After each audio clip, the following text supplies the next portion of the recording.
Okay, I'm Amy Brickman, and I'm going to give you my presentation for Homeopathy 101, basically Introduction to Homeopathy.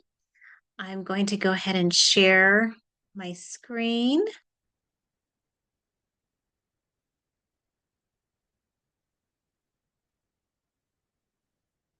So, welcome.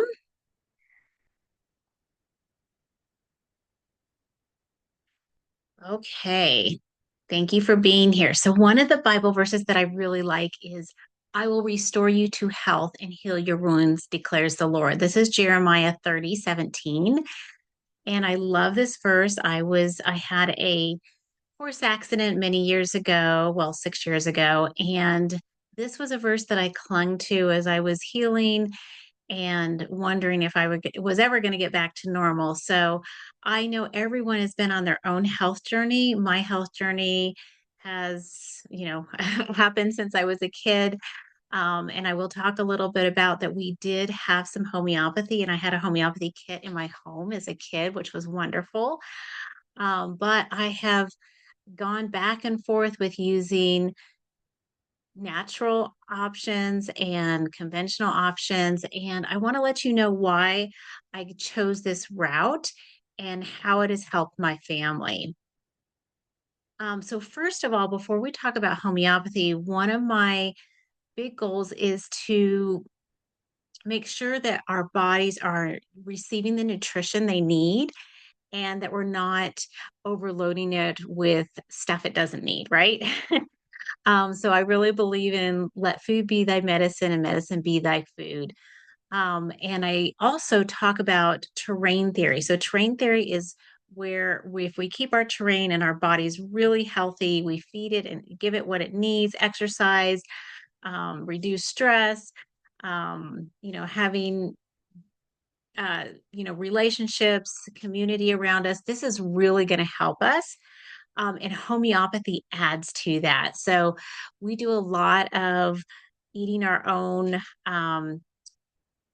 making our own products, including food from scratch if possible. We make our own yogurt and fermented vegetables and kombucha, which I have some videos in here that explain all that for free. We do a lot of bone broth processing, a lot of food. We have a farm share, which I love through a local farm.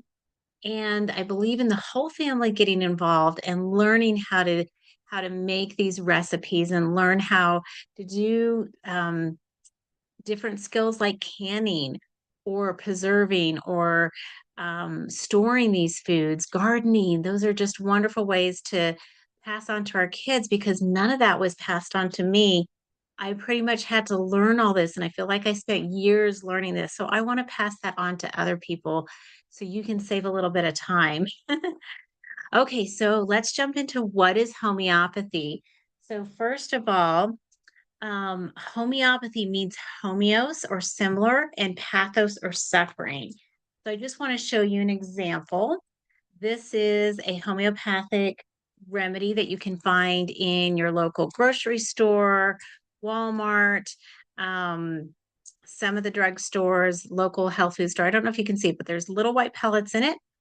And typically, people don't always know how to use these. So that's my goal is to help you with your family learn how to use these effectively because they are so inexpensive and they are such a powerhouse of health when needed. So these are not supplements, which we'll talk about.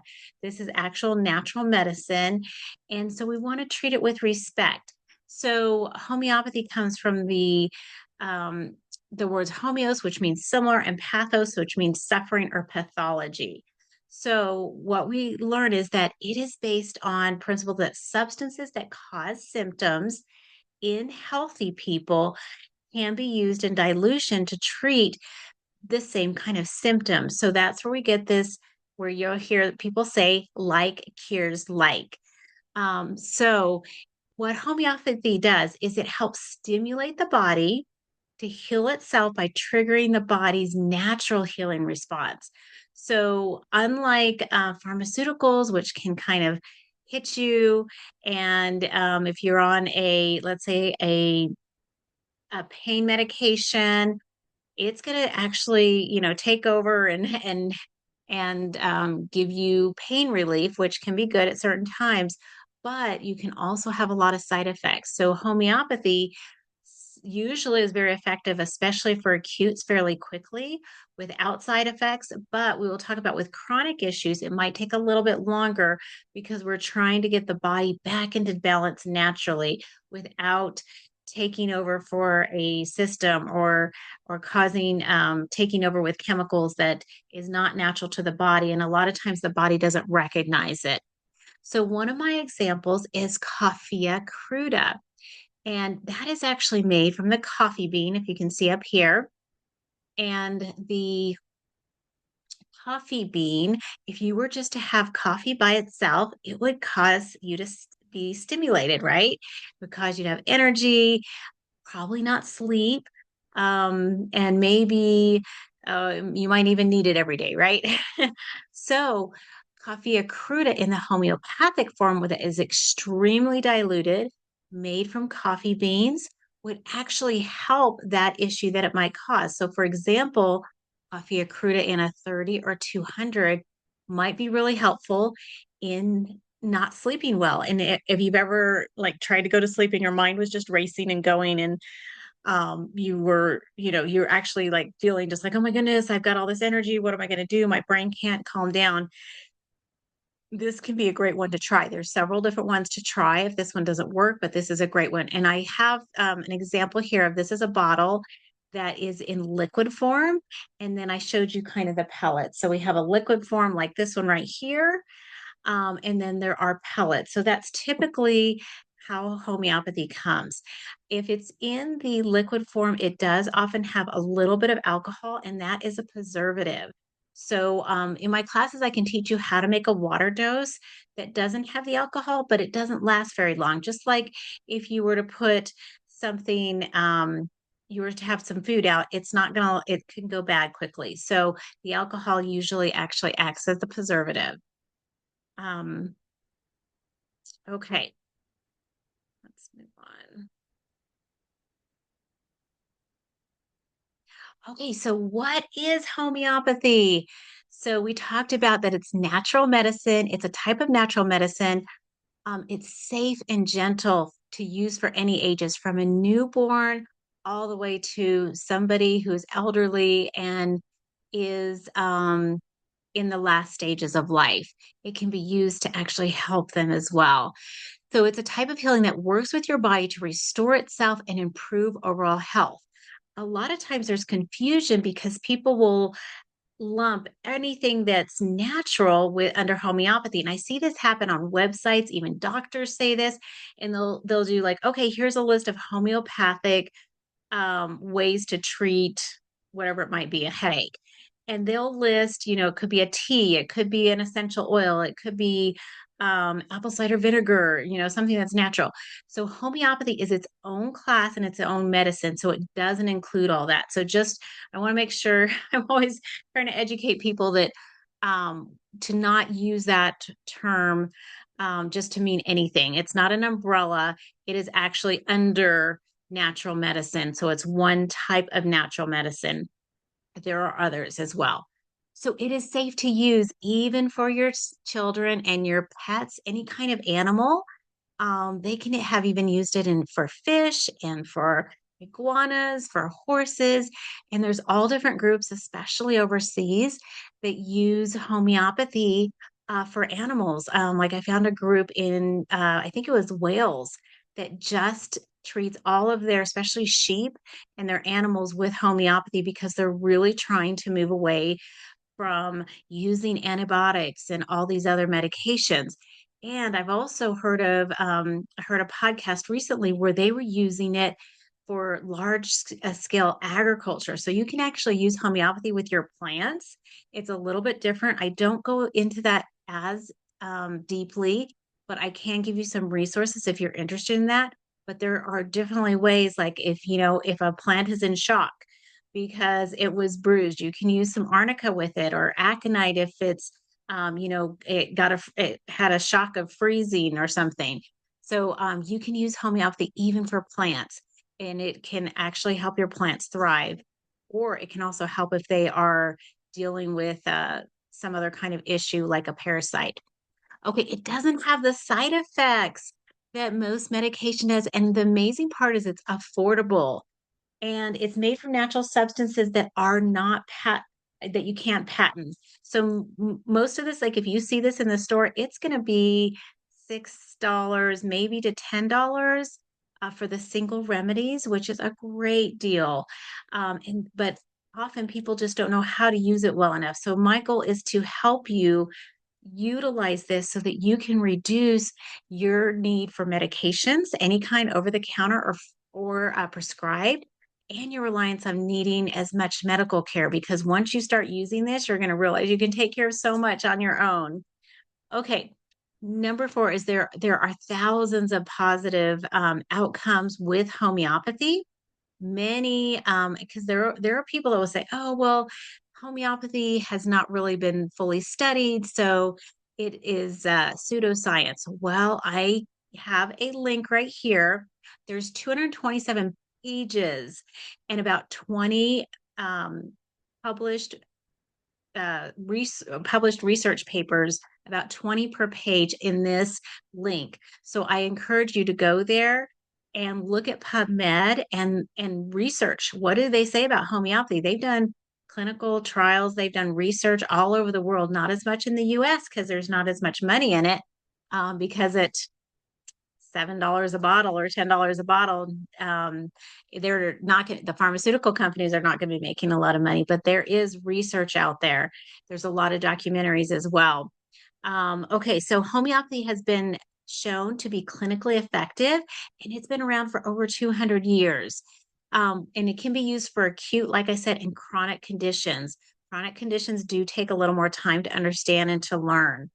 Homeopathy is federally recognized as a medicine under the FDA. So it was actually accepted right away by the FDA. And actually, my understanding is that the FDA was actually started by one of the members was a homeopathic doctor. So they wanted to make sure there was standardization for homeopathy. Okay, so Dr. Samuel Hahnemann was the one who came up with homeopathy. He was a German physician in the late 1700s, and he was really upset by the severe treatments that were being used for the patients in those days. So there was a situation where an Austrian prince they bloodlet him 4 times and he died. Um, and I don't know if you know this, but George Washington was also treated with some of these methods, and it probably caused his demise as well. So, one of the quotes that I really love is the highest ideal of cure is the speedy, gentle, and enduring restoration of health by the most trustworthy and least harmful way. And that was from Dr. Samuel Hahnemann. So, he became so upset with what was happening in his practice, not in his practice, but with other physicians, that he actually left being a doctor for a while because he was just so concerned with what was happening. He felt like it was doing more harm than good. And so he was a brilliant man and spoke a lot of different languages. And he was actually translating different medical books and journals into different languages. And Latin was the main shared language of the time. And so he started reading and researching about cinchona bark, which was being used to cure or help malaria. So he started studying it and actually treating himself and trying cinchona bark on himself and seeing what would happen. And through that process, he actually um, learned about homeopathy and learned about diluting materials and what to do, different ways to look at different materials that are naturally occurring in the environment. He wanted it to be gentle and easy.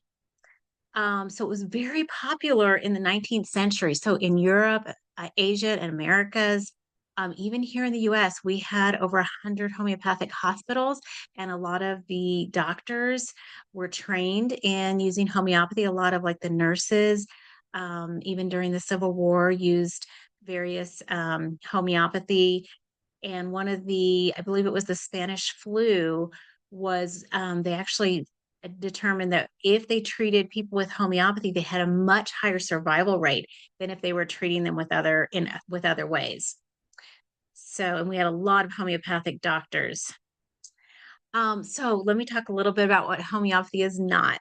So, home remedies. So it's not just something that we come up with and kind of throw together in the kitchen. So actually, homeopathy is regulated by the FDA and made in homeopathic pharmacies under very strict guidelines and specifications. And I've heard interviews from people that own homeopathic pharmacies or work in them, and they say they show us like the books that they have to go through, the guidelines they have to meet, the inspections they go through. They Homeopathy is not supplement, so we don't just take homeopathy normally. There are a few cases, but we don't just take it, on a regular basis just to like a vitamin C or a multivitamin. We actually want to take it for a specific issue, and the beautiful thing about it is just to take it until it's no longer needed. So if we're having an issue with a cough, obviously you're going to take it until the cough is done. You're not going to keep taking that remedy, for weeks after the cough is done. If you're treating, let's say, like for me, I dealt with seasonal allergies and food allergies. For my seasonal allergies, I did a protocol, and it only took me about 9 weeks to really get my allergies greatly under control. It's not that I don't have them; I still sneeze and blow my nose and do those kind of things, but the itchiness, the eyes watering and all that has greatly, greatly reduced. So that one took about 9 weeks. Now, for my food allergies, I did a protocol, and that one took over a year. But I had a pork and peanut allergy. So I was really concerned about the peanuts, and I wanted to make sure before I tried it that I'd really allowed my body enough time to receive that homeopathy. So we talk more about that in the class in depth. But normally you wouldn't go on that long. For example, if you had arthritis, you would be treating that one, for example, like with Rhus tox and bryonia. There's a combination protocol for that. That you would treat it until it was better. If it came back, then you would give it again. So it's not that you're gonna just like if you were to use a pharmaceutical, we'll say Tylenol. If you got a headache, and the headache went away for a while, you probably wouldn't take it. But if the headache came back, then you would. So our goal is to move away from those synthetic medications that are made from chemicals and actually move to a natural way because we're not going to have any of those side effects or issues. Okay, so homeopathy is not essential oils. I love essential oils and I use them every day for cleaning and when I go to bed at night, but this is not anything like essential oils. What's confusing is that there are some um, remedies that are made from the same thing that uh, essential oils or herbs are from. So, for example, calendula. Calendula is, and I've got an example right here, is a wonderful um, flower, marigold, right? And that you can grow it, right? And you can turn that into a tincture. And what calendula can do, diluted, you don't want to put this on straight, right? But diluted, it can help heal a wound. It could help heal a skin condition. Or, for example, um, camphor. Camphor you can have in a homeopathic form, or you can have it in an essential oil form. So it does get a little confusing because the homeopathic form is very diluted, and we're going to talk about that, how diluted it is. But I just don't want you to be confused with, okay, that's an essential oil, so that means it's going to be in the homeopathic form as well. So they're different modalities. That's what I'm trying to say. Modalities. Okay, so botanicals are great. I drink herbal tea almost every day, but homeopathy is not herbal tea. But for example, chamomile tea, which is great for helping you sleep, can also be in homeopathic form, which can help colicky babies. It can help fractious teenagers. It can help with just you needing that calming. So you could take it as a tea. You could also take it in homeopathic form, which is often more effective. Okay, so colloidal silver is wonderful. Apple cider vinegar, Chinese traditional medicine, but that is not homeopathy.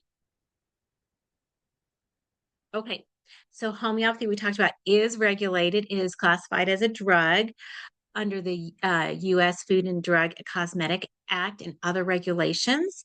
And they have to be manufactured with the homeopathic pharmacopoeia of the United States and pharmaceutical good manufacturing practices. So again, this is done in a lab under very careful, especially when they're doing the dilutions, very careful, precise regulations. It's not something that's just thrown together.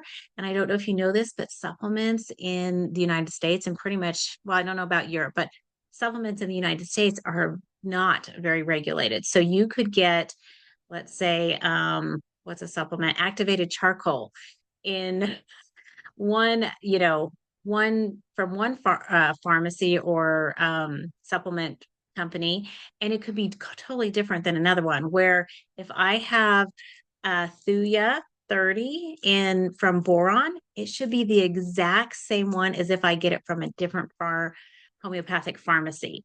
So they should be exactly done under the same dilutions. Where with supplements, it's not overseen that way. A lot of them are third party tested. So I always suggest if you are doing supplements to make sure they are third party tested, but that's not a requirement. So it's just completely different. So supplements are less regulated than homeopathy.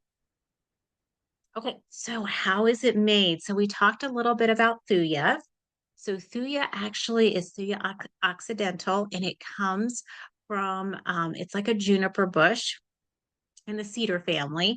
So often what happens is we take the natural substance here and we put it in alcohol and we turn it into a what's considered um this what is the word I'm looking for, this dilution in this mother tincture. So what I'm doing is I'm going to usually allow it to sit for 2 to 4 weeks at least, shaking it, moving it around, and then I can strain this alcohol, and that's going to be my mother tincture.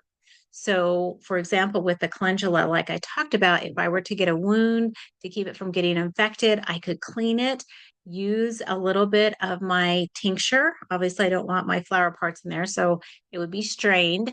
And then I would dilute it and put it on. For example, during wartime, they would wrap calendula and hypericum mother tincture. They would have it diluted and they would wrap it when they would wrap the wounds to keep it from getting infected. So that is where you would start with your mother tincture. So that is when you see the letters MT, which you'll see a lot of times with homeopathy, or if you see it's like an O with a slash through it, that means a mother tincture. That's not homeopathy. So you can buy a tincture, you can make a tincture, and there's great places to buy lots of different tinctures. I make my own sometimes. I like to do like valerian tincture from valerian root, which you can also get in a homeopathic form, which helps with sleep. So this is two different, so we're talking about two different things. So here's our tincture that's going to be um, screened, and then we're going to take 1 drop of that and add 99 drops of pure alcohol. And we're going to succuss or shake it. And I have a little example right here. So we would put it in this vial, and we're going to add 1 drop of our Thuya mother tincture, and then we would add 99 drops of plain alcohol, and then we would shake it and about 100 times. And often this is done, like I said, in a lab. And so they can set the settings and it's going to be shaken to specifications. But of course, before way back when, they would actually have to do this by hand. So it was a lot of work. Then they would take 1 drop from that 100 total drops and they would put it in another vial, 1 drop, and then they add 99 drops of plain alcohol and do that again, succuss it, right? And then they would take 1 more drop and put that in. And so until you get to, let's say, a 6C. So a 6C is 6 diluted up to 100 times. If we're doing an X, it would be 10. And then if you do like a 1M, that would be 1,000. So it's basically Roman numerals. So that can help you there. I have some people ask, what happens if the source material isn't in a tincture? For example, there are certain minerals that are used. And so they're actually triturated, which means that they were used with a mortar and pestle. And obviously, this would be done again in the lab. So they would have probably something that would actually do this part. But it used to be when they would do it by hand, it would take up to 3 hours just to get to the point that they would be able to add a little bit. They would, like I said, use the mortar and pestle and break it down.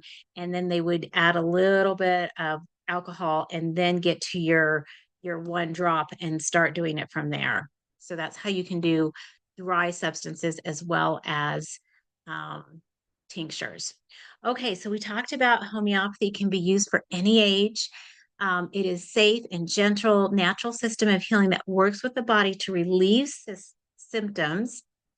Even in very small animals, we've used it on our chickens. Um, you can use it on, cats, dogs, um, goats, horses, sheep, all different kinds of animals. And the great thing about it, it is very affordable. Babies and the elderly may take homeopathy safely along with animals and plants too. And oh, I believe this quote right here is from the American Association for Homeopathic Products. So the one thing I wanted to say is that with babies and elderly, we are just, we often start in a little bit lower potency sometimes, maybe like a 6C. But traditionally, even a 30C is usually safe for that age. With animals, you may have to give it to them a little bit differently. Trying to put homeopathy pellets into a chicken's beak is not easy to do. So we can either turn it into a liquid dose, which I teach, or we can actually even put some in their water to help them. Obviously, if you have a whole flock, you're going to have to, or a whole herd of animals, you're probably going to isolate one if it's sick. If there's something that's like a disease that might be going around, you can also treat to help prevent as well. So it is very effective and it can really help save on vet bills. I know for us, we have basically reduced most of our vet bills. Um, did have one where we had to put my lab down and we didn't want to do that ourselves. But normally we can take care of most issues here on our own, which is a huge savings. Same thing for our medical bills. We rarely go to the doctor. We actually have gone in the last, I can't even think, probably several years.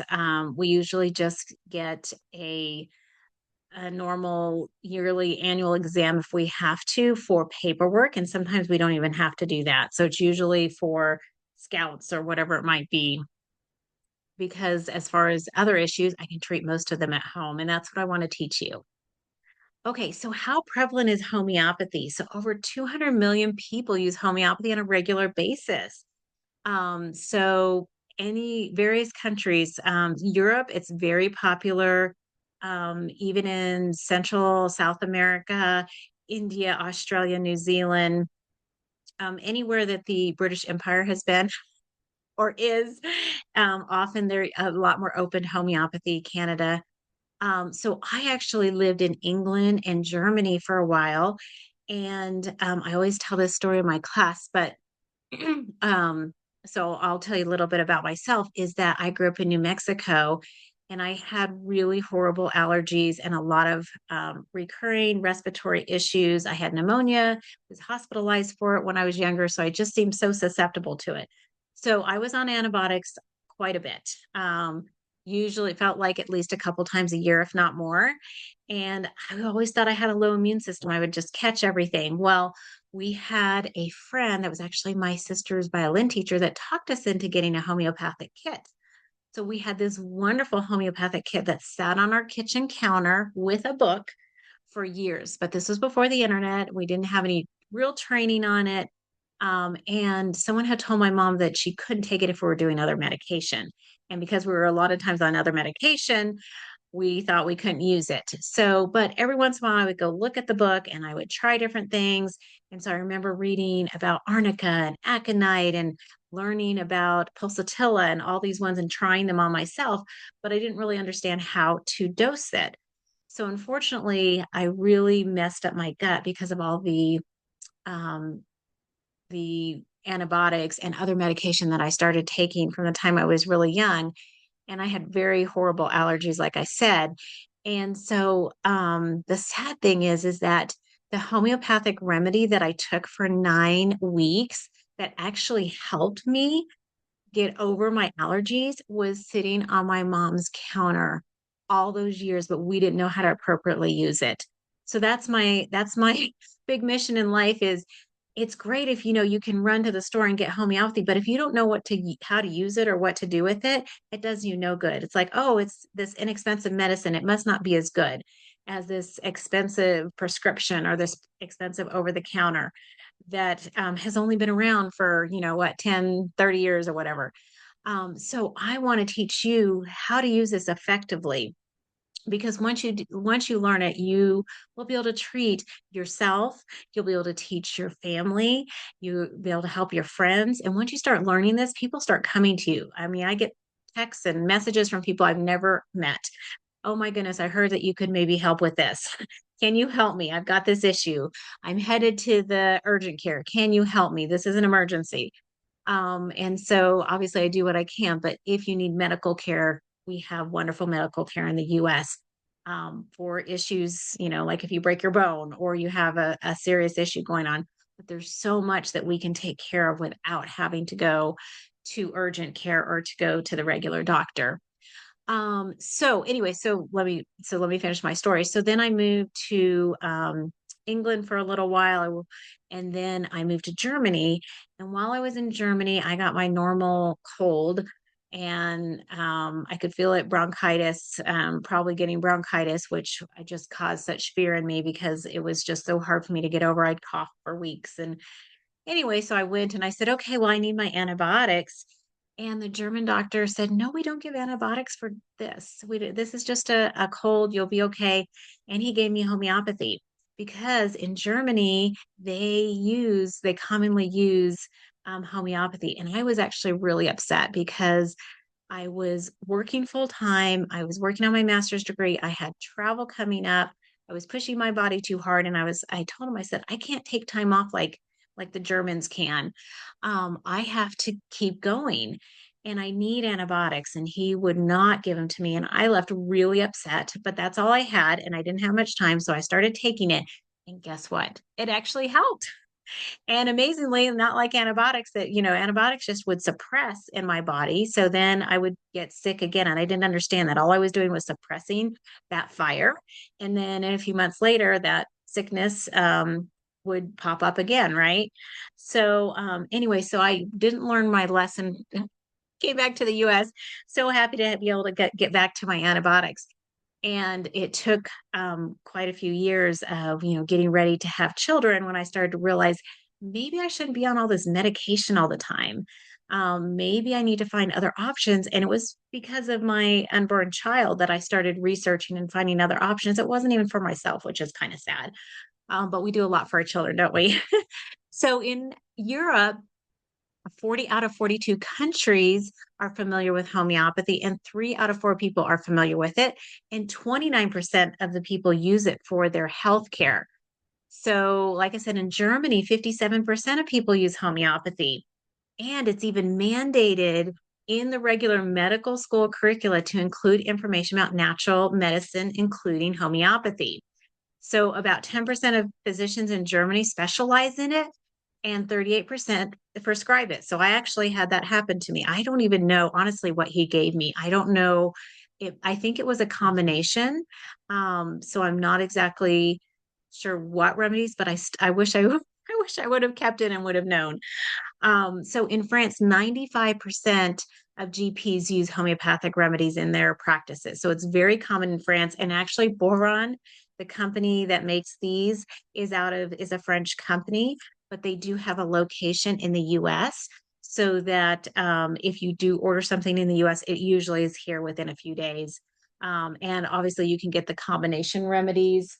I don't know if I have any over here, like cold calm or sleep calm, and we'll talk about that also come from boron. There's other companies that make it as well, make homeopathy as well. Um, Okay, so there are over 20,000 registered homeopathic doctors in India. So I have a wonderful book here that I'll talk about later, but the Banerjees that they have their homeopathic clinic in India. Both of them have passed away now, but their daughter is now running the clinic. And they have the largest research center in the world. And in India, medical doctors can also train to be homeopaths, and they have some amazing homeopathic doctors there that are very helpful. Okay, it's also used very commonly in South America. The Caribbean, Cuba actually uses it quite a bit because it's inexpensive. In Brazil, and I've talked to people that were missionaries to some of various countries, and some missionary organizations would actually provide training in homeopathy and give missionaries kits to when they went to their locations. A lot of times, because they were so in such remote areas, they couldn't easily get to medical care. There were also missionaries, a lot of German missionaries back, over 100 years ago or so, that would actually take homeopathy with them when they went to various places and treat them. And which I think is amazing. I was just hearing a podcast about, trying to remember if it was the Solomon Islands, where they had had homeopathy there for, I think, almost 100 years, that was brought in by missionaries. And there's a group of people that are going over there for a mission trip, and they are raising funds to get kits and train the people over there. And they were actually training pastors there, because pastors were the people that the locals would come to, for help. And so they had something to offer and to help them with. So that's even going on. Like I said, it was over 100 years ago, but that's still going on today. Okay, some famous users of homeopathy. So Mother Teresa, of course, she was in India, so that was a very inexpensive medicine that they had there.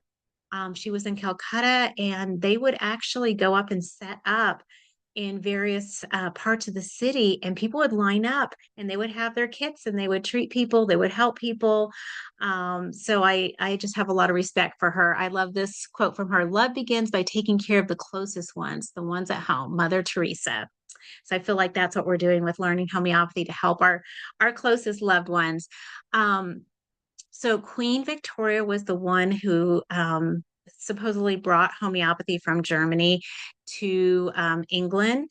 And so it's been used by the royal family since that time. And actually, now King Charles, but when he was prince, he was very vocal about keeping homeopathy and protecting it. Even recently, you can find information on the internet about him supporting that. And they can use any kind of medication in the world, right? They have the funds and means to do it. When Queen Elizabeth traveled, she traveled with a homeopathic kit, and a lot of times a homeopathic doctor, and she actually had a homeopathic physician that she consulted with quite a bit. So, which is very interesting, because they would go like on these, world tours. They would be gone for months at a time and be exposed to all sorts of issues. I can imagine lots of tummy issues and those kinds of things, but they relied on their homeopathic kits, which is interesting. Mark Twain was a user as well. Um, Actually, in Little Women, Louisa May Alcott was actually a nurse, and there's 4 different homeopathic remedies that is mentioned in that book alone. So Tina Turner, there's lots of people, if you look, that are becoming more open about using it. And when COVID hit, that's when the resurgence across the US and across the world went to homeopathy, because people were so concerned about going to medical facilities, and they were trying to figure out how a pandemic's been treated in the past. And if you look at it, homeopathy has been very effective, and they were coming out with guidance, even from like some of the Indian doctors. I was listening to somebody who he was saying, I was putting out information before COVID even hit India, and it was already being suppressed. Like they were taking it off the internet. He was doing videos on what to buy and what to prepare for, and they actually did in India. They did use some of the homeopathy that really, really helped because a lot of the people were familiar with it. So I found that interesting. Okay, classical homeopathy versus practical. So sometimes people, if they've been exposed to homeopathy, they've been exposed to more classical. And so that is where you often meet with a homeopath, which is wonderful. And you spend an hour or two with them, and they go through your case history from, the time that you were born or even beforehand to what you've gone through now. They look at all different, they call them constitutional remedies, and they're trying to find a constitutional that will help you with some of your issues and maybe add in another one. So a lot of times you may take that constitutional maybe, once a week or once a month as you're working on different issues. Well, the difference with that is that their Joette Calabrese, who is the curriculum that I used to teach. She was originally a classical homeopath and was trained many years ago. And then she started to see that there were other ways to utilize homeopathy. She actually met the Banerjees. I believe it was Purti Banerjee who she met first. And then she traveled to India and actually worked with them in their clinic and went over there for several years for a few weeks at a time and really got to know them and sat in on a lot of what they were a lot of patients that they were seeing. So in this research center, there's each doctor sees around 100 patients per day, which is a lot. But if you've been to India, I've been to Nepal, and I've been to Bangladesh, but I haven't been to India. There's just so many people that need, I mean, you know, crowds of people that need help, right? So they have people that line up and bring in their records, and they may like start camping out early in the wee hours of the morning just to be seen. They do what I love about this clinic is they do a free clinic for those who can't afford or they can donate what they can because there is such a need there. So they don't have time to spend 2 hours with every patient. Um, but what they've learned is that they came up with protocols. So they started inputting all this information because this is a multi-generational um, practice that started, I believe it's 4 generations. So they started inputting all this data. I believe they have around 12 or 13 senior doctors, and then they have other doctors that work under them. So they would input information. They started finding, like, for somebody with, let me think, for acne, well, this protocol works really well for most of our patients that come for acne. So they would say, okay, here's try this one for acne. And a lot of times it was about 80% usually effective. So they have a wonderful book, like I said, that I highly recommend. I first heard about them with the Truth About Cancer series when they went around the world and they were looking at ways that people treat cancer. They're very famous for treating brain cancer with homeopathy, and they actually traveled all over and presented their findings and their research, and even came to, I believe it was MD Anderson in the US, showing them that homeopathy can help with some of these issues. I mean, as serious as brain cancer, they have a whole chapter on cancer actually in this book. So, and ways to support and help it. So Joette Calabrese was a homeschool mom, and she wanted to raise her family without conventional medicine. So she, like I said, she started studying under the Banerjees, and then she learned this, what she calls practical homeopathy, which is easier to understand, especially for families, that we can use these protocols that kind of narrows it down. So usually there's a primary, a secondary, and a tertiary protocol for each issue. So, for example, with hemorrhoids, don't know if you can see my book, but there's first line remedies. And so you would do the first line remedies. Here's the second line remedies. If that doesn't work, you're not going to add all those in. So you're not going to be doing first line and second line usually.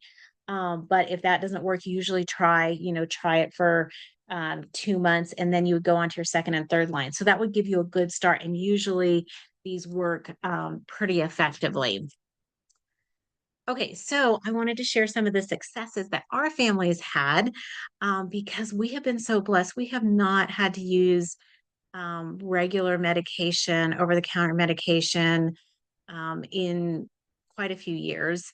And it's because I've studied and learned how to treat most everything with homeopathy or other natural remedies, if it be herbs, tinctures, and sometimes tinctures are even mentioned and used in the Benergy protocol. So that actually, it states it specifically in there if it is a tincture. So some of the issues that I dealt with, like I said, was severe allergies and low immunity, where I would get sick all the time and hay fever. And I just felt like if I walked into a room and somebody had a cold, I got it. And I work with teaching a lot of children. I've taught classes, wow, since, well, at least 11 years. 11 years. And then before that, for years, I worked for the military and oversaw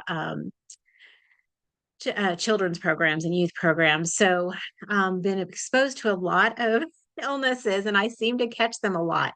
Well, now that I'm doing homeopathy, if I can catch it right away, I can usually treat it and keep it. So I might have a little tiny cough. I might feel a sore throat. I usually get runny nose, stuffy head, but it doesn't go into a cough into my lungs. And usually I can get over it. Like I'll feel it for a week and I'm like, oh, I have that stuffy head again in the morning. Oh, I guess I am still fighting something. Where before I would just, my whole body, I'd be sick and I'd be down and out, right? So Calcarea carbonica 200, I used every other day to really help my immunity. And I've used it with many other people and it is amazing. We had a child that had restless legs and serious cramping that would cry from the time they were one in serious pain in the middle of the night. And so there was a protocol that we used, cupramedicallium, a 30, and that greatly reduced, and now he doesn't have those issues. I also had another child that had issues with acid reflux from the time that she was born and bloating, and we used lycopodium, which is great for bloating, until we got her past that. So she is, if she does have issues, she knows what homeopathy to take. A lot of times she'll just use Nux vomica if her tummy is hurting, but honestly, it doesn't happen any very much anymore. The biggest thing is car sickness, like if she's looking down and reading. I think I talked about I use Bovista to help with pork and peanut allergies and lots of female issues that I've dealt with and dizziness problems. I've been able to treat those in amazing ways, getting my cycles under control that had never been. And, I didn't realize it, how bad off I was, but getting issues under control. And I dealt with dizziness issues and anemia for years. And I've been able to treat that with homeopathy. Warts, we've been able to treat dyslexia, and then lots of acute issues. We had a situation where the kids were playing soccer and they were kicking the soccer ball around, and this was in November, and all of a sudden they kicked into like a ground hornet's nest, and the hornets came out angry and mad. I think they were hibernating already. They were not happy, and they ended up stinging a whole bunch of kids and adults and my dog. And so I was treating screaming, crying kids that were just coming in. I was just treating them. And then somebody came and told me, they said, your dog got stung and its eye is swelling shut.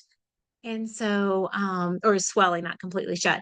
And so they're like, you got to go treat the dog too. And I was like, oh my goodness, I don't know if I can. I thought so many issues. I know the dog's going to survive, right? So, of course, I gave her a dose, the dog a dose as well. And right away, people were just surprised. They're like, oh my goodness, you can see it's already getting better.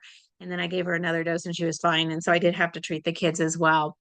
Um, and in addition to that, like I said, I use other natural remedies. I also took activated charcoal and made a paste for the kids where it was like they were stung like right on a bone or something where it was really having a hard time to kind of help pull that out.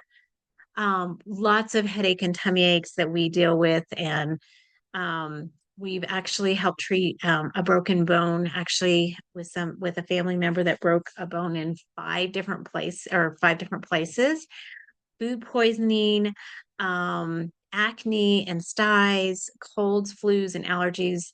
Colds are coughs can be really tricky because coughs will change.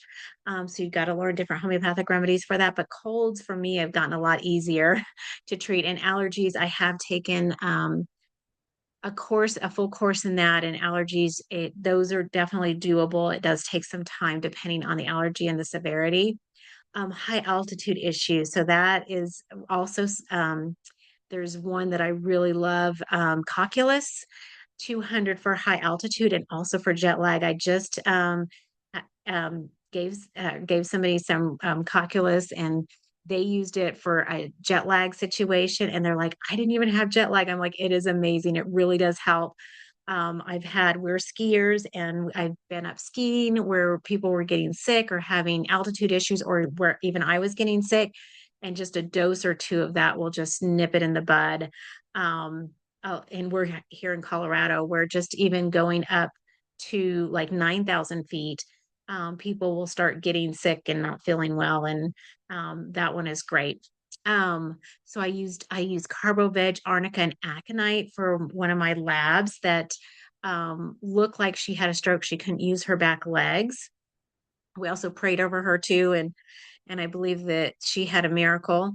And we also use a lame animal protocol that I just have mixed up and ready to go because we have a lot of chickens, and chickens seem to get dropped and played with.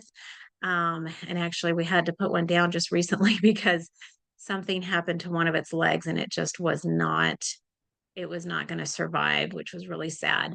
But we have had dogs that have had, actually, both my dogs have had different issues with limping around where I've had to use this protocol. And the great thing is you could also use it for a person as well if they were limping or injured themselves. Okay, so here's a couple just options as well. Healthy homeopathy for insomnia and emotional issues. We talked about coffee accruta with your mind racing, feeling wired, and can't sleep.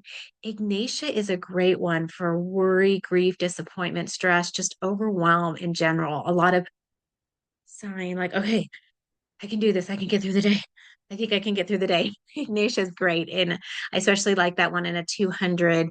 It's a really great one, especially for women, but it can be used for men as well. Kali phosphoricum or Kali phos is great for just exhaustion, overwork, especially when you're like studying. If it can be great for students, but it can also be great for adults that are overworking and overstressed. Nux vomica is also a good one if you're actually physically overworking or overdoing anything, if it's overdoing food or alcohol, just not getting enough sleep. That is a great one. Sleep calm. This is an example of what I was going to say that boron offers is a combination remedy that works really well for sleep issues. And I have a picture of a kit here. I highly recommend that every person and every family have a homeopathic kit because if you know that Ignatia could help you with your overwhelm, but you don't have it there, or if you know that ferrum phosphoricum could help with reducing your cold or stopping a cold, but you don't have it with you, and you're like, oh, well, I'll just run to the store and get it. I will tell you, I can't tell you how many people contact me after the stores have closed and say, this accident happened, this issue's happened. I have a child that's, throwing up. I have this issue, but they don't have the remedy there because they didn't plan ahead. They didn't get a kit. So I say it's just a wonderful investment. The one that I recommend is there's a Banerjee kit that's like $175. I mean, if that saves you one urgent care or ER visit or vet visit, you've invested the money. It is just so worth it to have those on hand and have a good kit and not just a tiny one where you just have a few. Although you can if you need to carry those or to start out small. So that kind of concludes my show for you. And if you have any questions, let me know. And I'm going to go ahead and stop recording. Thank you for your attention and time.